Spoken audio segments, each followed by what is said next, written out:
Le premier ordinateur est né en 1937, mais il se débrouillait seulement en algèbre. Plus polyvalent, l'ordinateur de 1946 était gros comme 20 réfrigérateurs. Pendant les années 50, les transistors ont remplacé les encombrants tubes à vide. Puis, les circuits intégrés ont délogé les transistors. En 1971, apparaît enfin le microprocesseur, qui regroupe toutes les composantes sur une minuscule puce. C'est ce qui a permis la commercialisation de l'ordinateur personnel. La fabrication d'un cerveau d'ordinateur commence par ce carré en céramique, appelé substrat, qui contiendra la micropuce.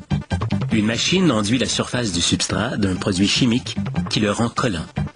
Il tiendra ainsi la micropuce en place jusqu'à ce qu'elle soit soudée.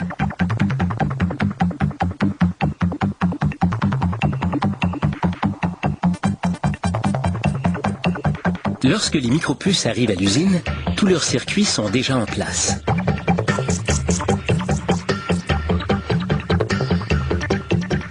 Chaque substrat reçoit une micropuce.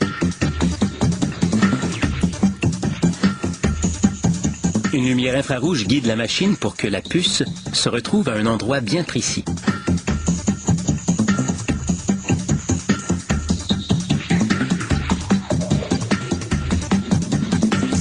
Pour être certain que cette lumière fait correctement son boulot, on retire un échantillon de la chaîne de production pour vérifier l'emplacement de la puce à l'aide d'un microscope.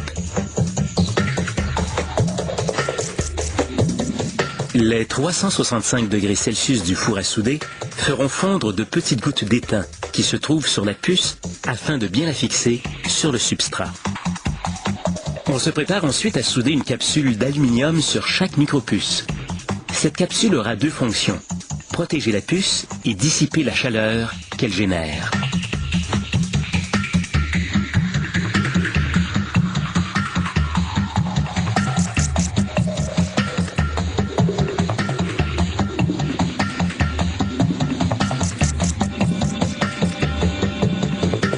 Ce bras robotisé prend 4 capsules à la fois et les place sur les micropuces.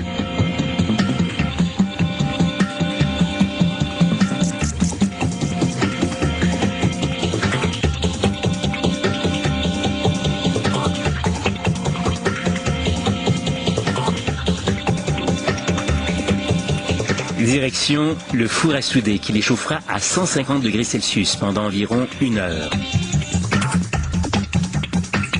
La prochaine étape est cruciale.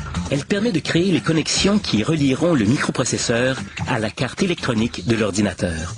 Ces petits morceaux cylindriques sont appelés colonnes. Ils sont faits d'étain, un métal qui conduit bien l'électricité. Un grand tamis aspirant les fait vibrer jusqu'à ce qu'ils tombent dans les trous. Ils seront ensuite alignés verticalement pour qu'on puisse les attacher au substrat. Cette machine étend une épaisse pâte adhésive.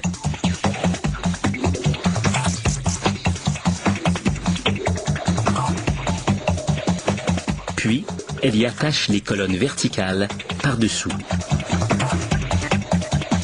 Un bras robotisé place le substrat et sa puce sur les colonnes enduites de colle. Il en résulte une micropuce munie d'1 millier de connexions. Pour avoir plus de connexions, on peut utiliser des billes d'étain plutôt que des colonnes, car elles sont plus solides et plus fiables. Les billes passent elles aussi par le tamis aspirant.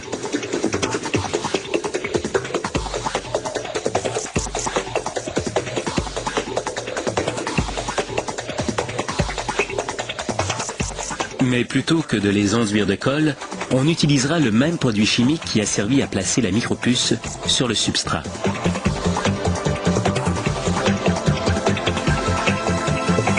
Une fois la micropuce terminée, on l'envoie dans un bain d'eau et de solvant pour enlever tous les résidus.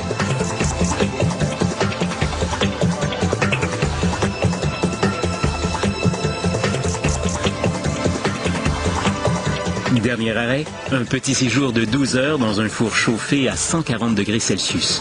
Une étape essentielle où on effectue un dernier contrôle de la qualité.